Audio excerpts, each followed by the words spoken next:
Hi, my name is Bryant Colman. I'm the Managing Partner of Economic Incentives Advisory Group.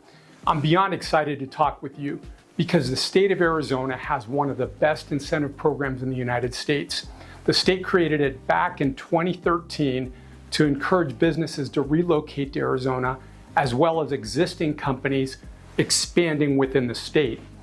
This is one of the best incentives for a number of reasons. The first reason is that it's a job creation incentive, and the benefit could come to you in the form of cash versus a typical tax credit. What the state has done is they've also created what they call a look-back period.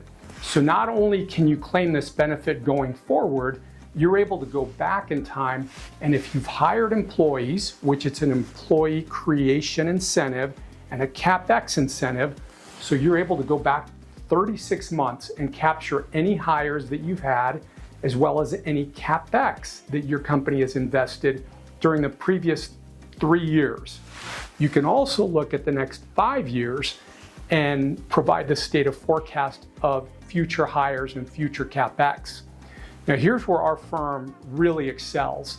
We're one of the few companies that has developed what's called a layering approach.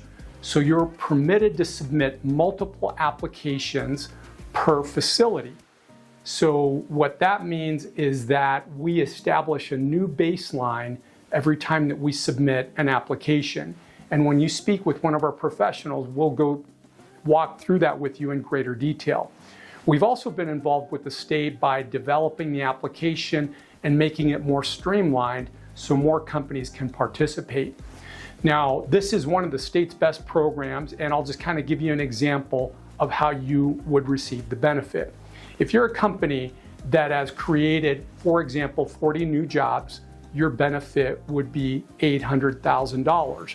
In that case, what the state would do is they would give you that $800,000 in equal installments per year at $160,000 per year.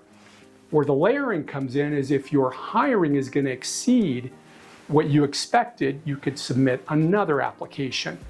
There's where you can increase your value of your credit by up to 200%. And that's, once again, an area where we excel. If your benefit and you hire 70 employees, your benefit is $1.4 million. If you hire 100 employees, it's $2 million. Now, what the state also did, they're going to give you the benefit of either $20,000 per net new job, or it's going to be 10% of your capital investment. So it's the lower of the two, the lesser of the two. If you, as an example, invest $1 million, your benefit ends up being $100,000, also paid out in equal installments over 5 years. So let's open up by just having a discussion with you and talking about eligibility and what this process would look like. Thank you so much.